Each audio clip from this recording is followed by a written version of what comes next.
Queridos amigos, hoy vamos a hablar de la tercera parte del libro, que es enfermedades sistémicas.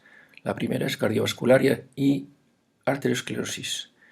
Hemos dividido en 5 capítulos, metaanálisis y otros estudios, mecanismos etiopatogénicos que relacionan la enfermedad periodontal con la enfermedad cardiovascular, presencia de gérmenes periopatógenos en las arterias y anchura de la íntima carotidia. En cuarto lugar, factores genéticos comunes a la enfermedad periodontal y a la enfermedad cardiovascular. Y el tratamiento periodontal, cómo disminuye el riesgo de accidente cardiovascular.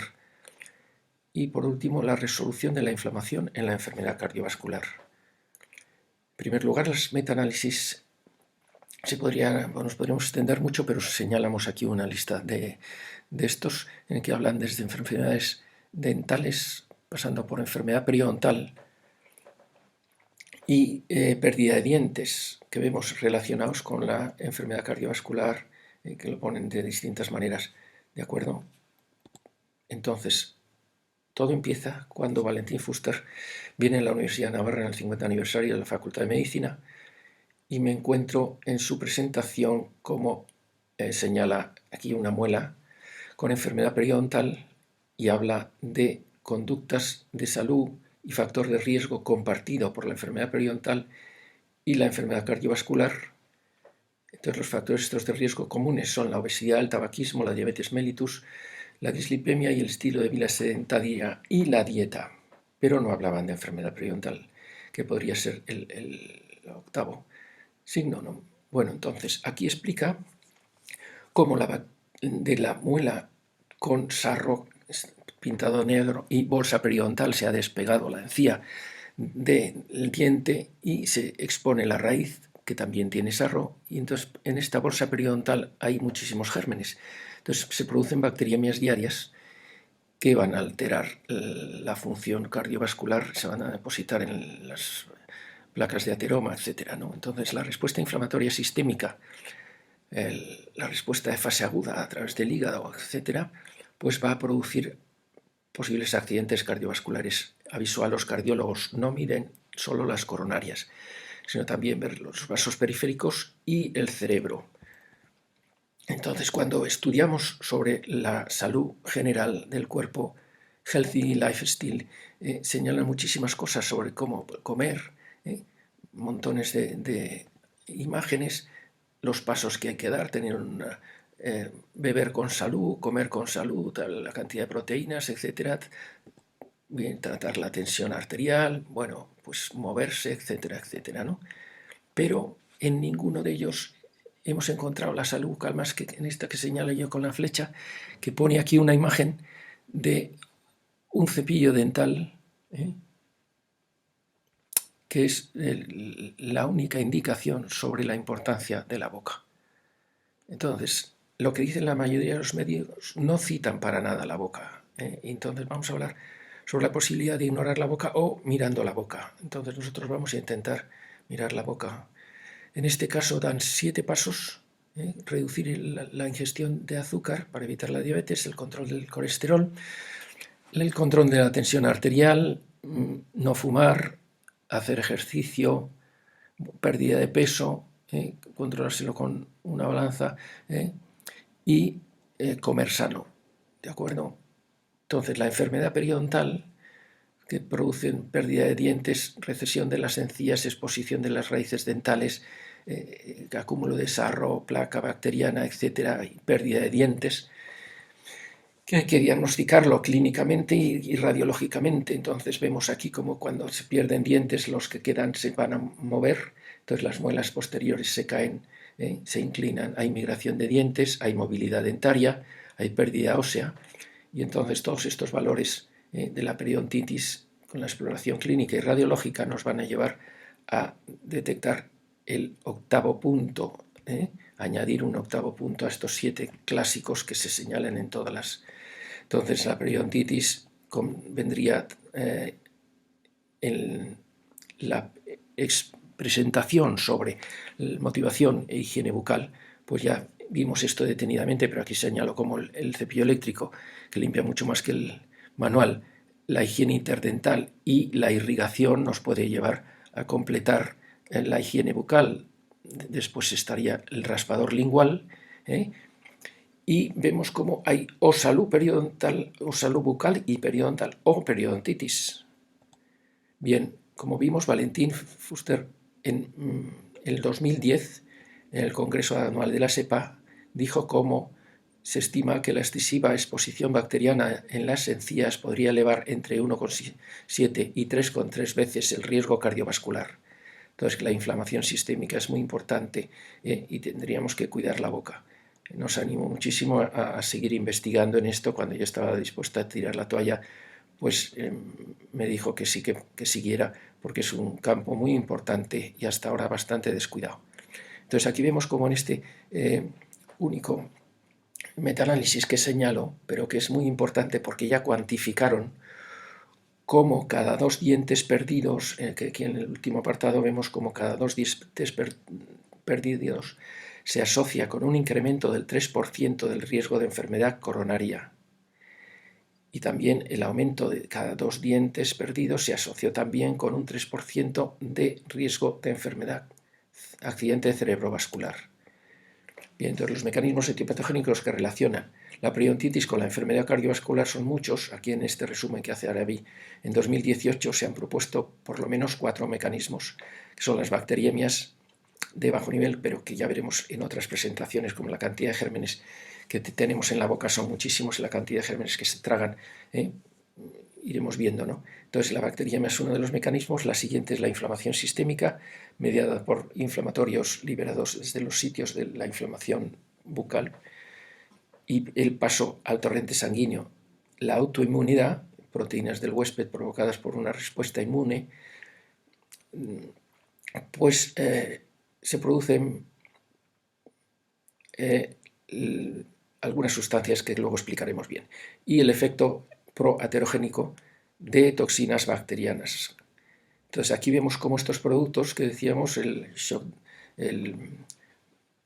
shock térmico, proteínas de shock térmico, traduciéndolo del inglés, a veces me cuesta hablar en español, pero todos estos trabajos están escritos en inglés y es una pena que hay muchísimas veces que dicen se han estudiado todos los artículos publicados en inglés y los demás se desprecian. Entonces hay muchos artículos chinos, japoneses y españoles, pero los mejores metaanálisis los han hecho solo en artículos que van en inglés. Bueno, entonces, como decía, el factor de shock térmico, los ROS, que son los componentes reactivos de oxígeno, y los PAD, que son anticuerpos de citrulinación, que también veremos después, pues todos estos factores van a producir y llevar a la inflamación, la formación de una placa de ateroma por la transformación de los lípidos y también por la llegada de plaquetas, etc. Entonces se va a producir formación de trombos y rotura de la placa de ateroma, como veremos poco a poco. Entonces, en este artículo que habla del impacto de la inflamación bucal en la fibrilación auricular, vemos como a partir de esta muela señala como la inflamación crónica, las bacteriemias, la inflamación sistémica, pues va a llegar una remodelación del shock, el factor de shock térmico 60 al 65 y otros, y las proteínas citrulinadas, la citrulinación, pues cómo va a llegar a esta fibrilación auricular. En este resumen, que es muy significativo, del 2010 ya se hablaban de varios mecanismos de cómo se produce todo esto, en este artículo interesante de epidemiología que relaciona. Aquí vemos cómo, que es del 2010, explica cómo la infección del Porphyromonas gingivalis con sus fibras, lipopolisacáridos y otros factores de virulencia, pues va a llegar a infectar las células endoteliales, producir disfunción endotelial y luego va a formar la placa de ateroma. Entonces esta disfunción endotelial es el principio de la arteriosclerosis incipiente y el Porphyromonas gingivalis y sus factores de virulencia a través de receptores celulares como el TR2 y otros, pues van a producir esta destrucción celular y la apoptosis de células endoteliales, etc. Entonces aquí ya habíamos señalado en la SEPA del 1990, presentamos este artículo como demostración mediante oro coloidal y anticuerpos frente al lipopolisacárido, cómo se veía el lipopolisacárido en los gérmenes bacterias gram negativos, anaerobios, en este caso pues, Porphyromonas gingivalis. Y entonces, desde entonces, no se había descubierto la medicina translacional, se ha avanzado muchísimo y ya la próxima presentación que hablemos de medicina translacional IVOCA, pues es muy importante todo este desarrollo. Entonces, este seguía diciendo que el siguiente paso era, pues, a través de no solo la infección periodontal, sino la quimiotaxis y la atracción de células inmunológicas, pues iban a producir la formación de la placa bacteriana. Entonces, la infección periodontal más el depósito de los lípidos son los responsables de la placa ateroma madura. Y entonces, pues esto, como los factores reactivos de oxígeno y la oxidación del el colesterol bueno y el colesterol malo. Fundamentalmente aquí es el colesterol malo el que va a producir que los macrófagos formen estas células como Fogel, que son como células espumosas, y pues se va a producir la placa madura. El siguiente paso va a ser la posibilidad de la rotura de la placa. Entonces, siempre que se rompe la placa hay infección. Entonces, esta heterogénesis mediada por la placa por patógenos periodontales en muchísimos casos es lo que va a producir la rotura de la placa. Entonces, más adelante, aquí Higgins Gallis, que es un investigador espectacular, habla de la subversión inmunitaria microbiana en la arteriosclerosis y explica cómo el porfiromonas se puede unir a los eritrocitos y también puede ser transportado por ellos a otras partes del cuerpo y entonces se puede unir al endotelio de los vasos y producir la invasión de células y mantenerse viable dentro de estas células y luego liberarse en otra parte del cuerpo. Entonces se saltan toda la zona del tubo digestivo donde se elimina la mayoría de los gérmenes por los ácidos del estómago, etcétera, pero que algunos permanecen vivos y van a alterar el microbioma intestinal. Entonces, el microbioma bucal en su disbiosis va a alterar el microbioma intestinal. Y cuando se habla solo del microbioma intestinal, pues no se dice que depende también mucho del microbioma bucal y la alteración, que es la más frecuente en el hombre de la enfermedad periodontal, como lo iremos viendo. Bien, entonces, en esto lo único que queda por decir es que siempre que hay rotura de la placa, hay una acción de infección por gérmenes, en la mayoría de los casos bucales, y el más frecuente es el Porphyromonas gingivalis.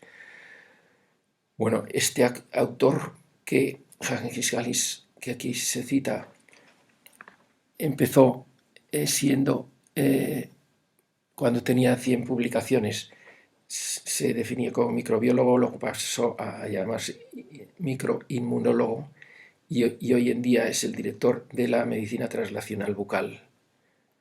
Bueno, pues este autor explica cómo la inflamación sistémica es muy importante el papel que juega la inflamación en el desarrollo de la arteriosclerosis. Y entonces esta inflamación sistémica se produce muchas veces por lo que hemos explicado hasta ahora, pero a partir del 2022 aquí señala cómo esta inflamación sistémica provocada por la periodontitis podría conducir a una adaptación de las células madre y que son progenitoras de la hematopoiesis, que van a cronificar el proceso. Entonces, estas alteraciones pueden contribuir a la aparición, la progresión y las complicaciones de la arteriosclerosis. Entonces, la enfermedad cardiovascular se puede mejorar cuando se hace un tratamiento periodontal, mejora los marcadores de la enfermedad cardiovascular y la resolución de la periodontitis podría no ser, o sea, no necesariamente reinvertiría la hiperactividad de los neutrófilos, dado esta memoria de las células madre que puede, una vez que se ha quitado la posibilidad de infección, mantener una inflamación crónica por la memoria de estas células. Entonces justificaría enfoques novedosos y específicos para manipular el número y funciones de los neutrófilos en el contexto del tratamiento de la enfermedad periodontal. Entonces, para mitigar el impacto en la arteriosclerosis. Entonces, aquí señala cómo de salud periodontal comienza en esta primera de la izquierda, se ve cómo el epitelio aumenta la permeabilidad del endotelio y dibuja el endotelio en lugar de rosa, en la parte izquierda lo dibuja en azul. Como vemos aquí, ese endotelio aumentado de la permeabilidad, y en esta parte azul pasan los factores ROS, los factores reactivos de oxígeno, pasan también los polimorfos y pasan también los monocitos, que se van a transformar en macrófagos. Y entonces, como en la placa de ateroma, como estos polimorfos van a actuar con los NETs, que son las porciones extracelulares del polimorfo nuclear, ¿no? Entonces, todo esto es mejor que nos lo explique un anatomopatólogo que un estomatólogo, pero bueno, pues os lo digo como lo mejor resumido que podemos hacer. Pero entonces estas tres fases que habíamos explicado antes del 2010, que están aquí representadas en una sola página, pues se ve como el inicio de la lesión periodontal, después en el centro se ve como esta proliferación se forma la placa de ateroma, y como en el tercero de la zona derecha se va a formar trombos y rotura de la placa con accidentes cerebrovasculares. Entonces aquí señalan todos los factores que influyen y se puede entender mucho mejor. Entonces los neutrófilos en las complicaciones de la arteriosclerosis y la enfermedad cardiovascular, vemos en primer lugar el infarto de miocardio. Entonces, como decíamos antes, no solo hemos explicado cómo la inflamación sistémica y todos estos factores van a poder producir una lesión, sino que una vez que se ha lesionado y estos factores han llegado a modular, por decirlo así, la médula ósea, las células que tienen que luchar, estas células inmunológicas, en la médula ósea se estimula la granulopoiesis y entonces conduce a la amplificación de la producción y acumulación de neutrófilos, lo que a su vez perjudica la isquemia cardíaca y la eventual insuficiencia cardíaca. Entonces esto pasa en el infarto de miocardio y también en el accidente cerebrovascular, como vemos aquí, ¿no?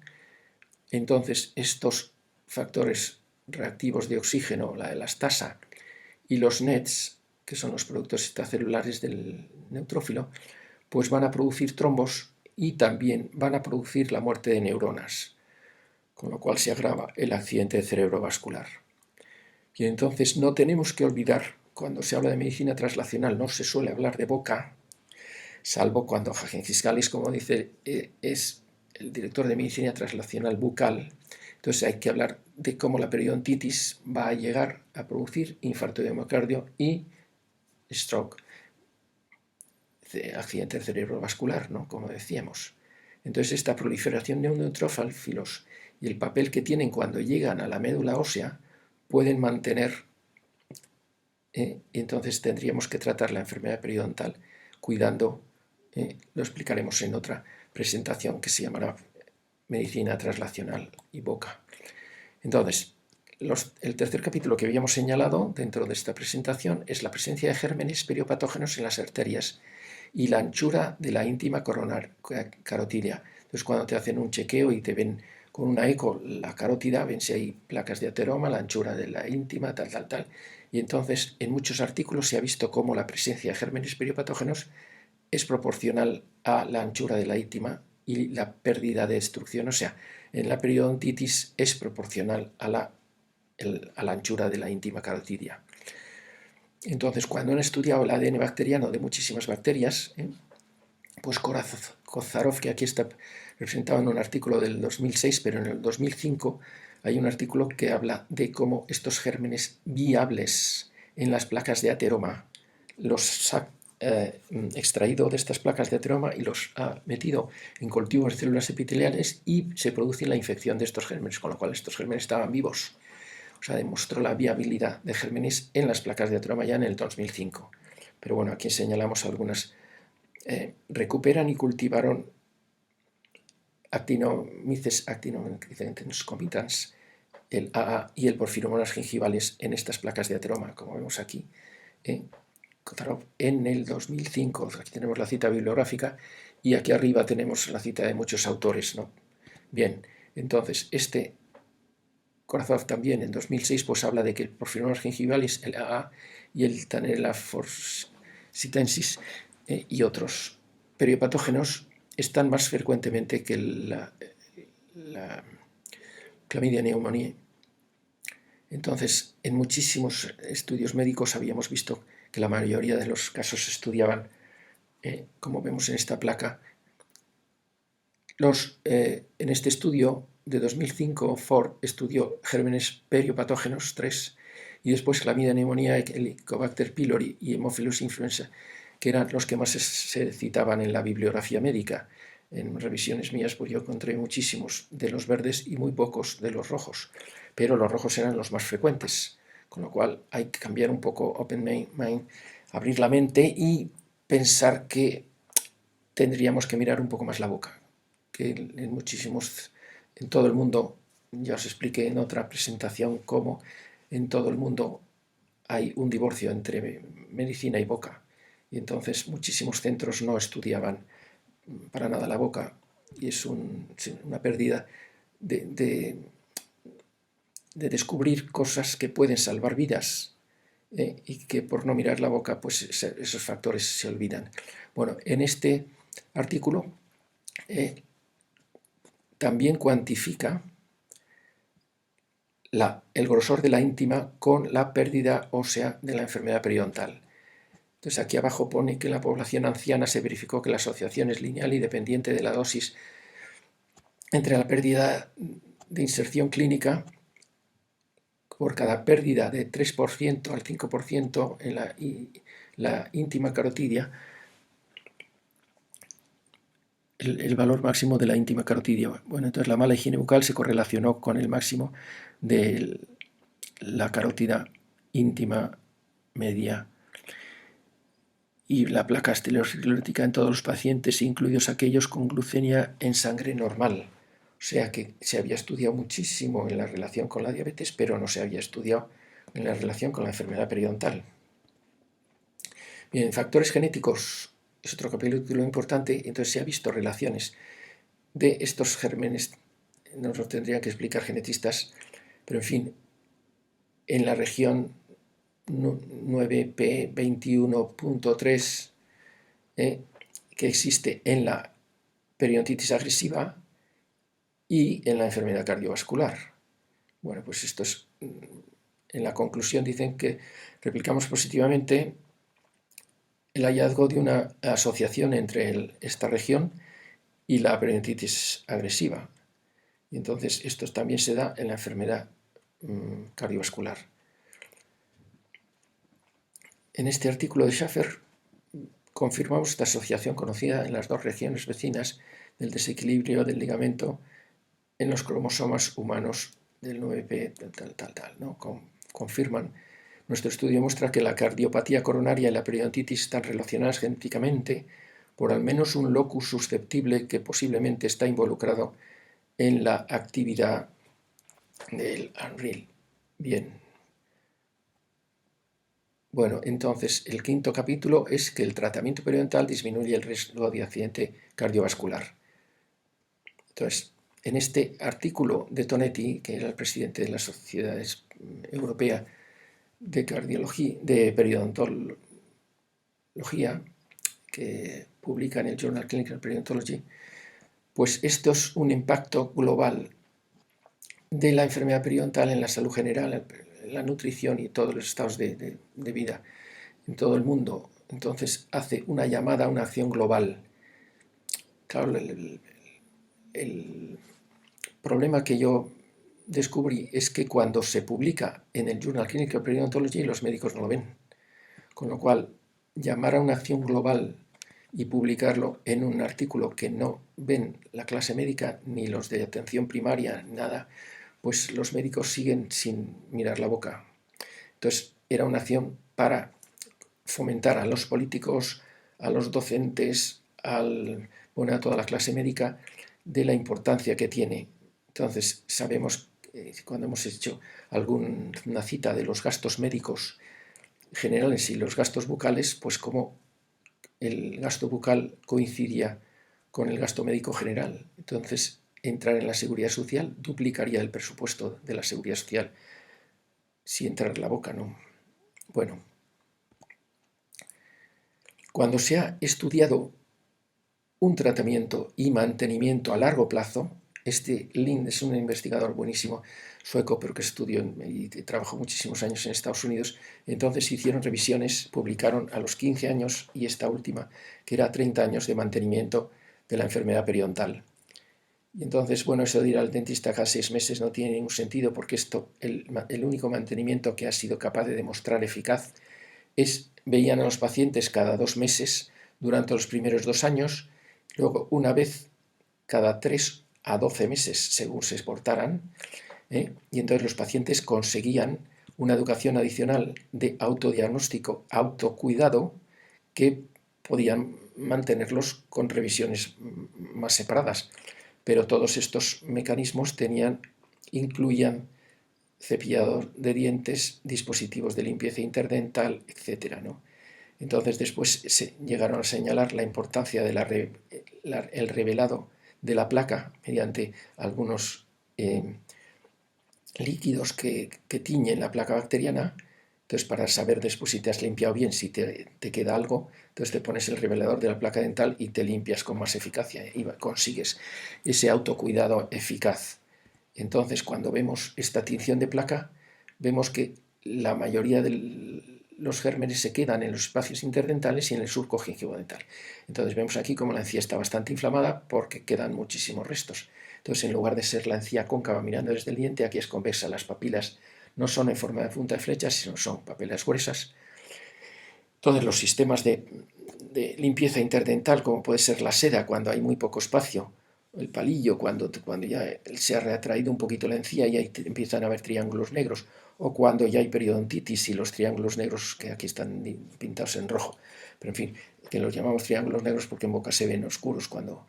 Entonces, en estos triángulos ya se ve expuesta la raíz del diente, y entonces como estas raíces pueden tener señalado con estas flechas rojas zonas cóncavas, y entonces un palillo, una seda no va a limpiar las zonas cóncavas, e intentaríamos utilizar los cepillos interproximales, que son los únicos que entran en estas concavidades.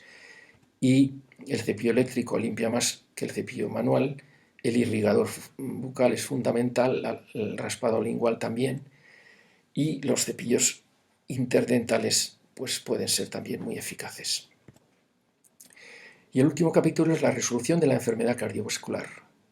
Serhan, que es otro investigador fabuloso, en 1984 descubre las lipoxinas y a partir de ahí descubren no solo las lipoxinas, sino las maresinas, resolvinas, protectinas y maresinas.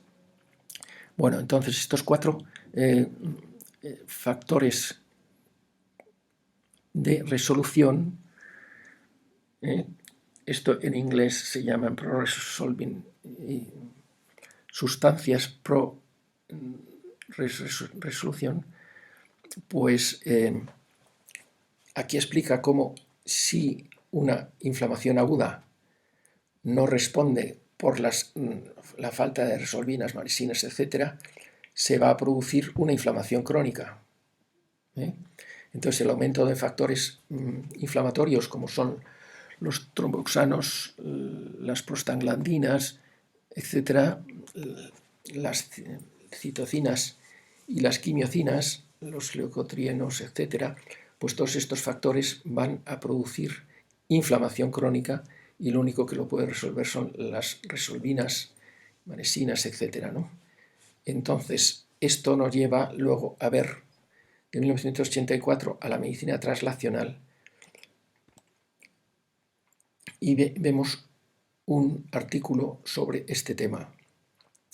Serhan es el principal descubridor de estos factores, pero aquí este grupo de todos estos, como Hamilton, Hartstruck, Cantarsi y Van Dyck, pues también son periodoncistas que han investigado mucho. En 2017 publican este artículo muy bonito en el que se demuestra cómo a estos animales de experimentación les producen una dieta rica en colesterol y entonces la dieta va a producir inflamación, pero si además añaden la infección por firomonas, pues esta infección va a ser muchísimo más grande. Entonces vemos en este diagrama de barras cómo los controles tienen poca inflamación, solo con la dieta, los que se les añade además la infección por el porfiromonas, pues es significativamente mayor. ¿De acuerdo? Entonces el grosor de la íntima aquí en el apartado D, como se ve, la íntima media con dieta normal, con dieta con colesterol y por último con dieta con colesterol más el porfiromonas. Entonces la íntima media pues está muy engrosada, ¿de acuerdo? Muy bien, entonces la enfermedad periodontal agrava la aterogénesis temprana inducida por la dieta en conejos. Muy agradecidos por vuestra atención.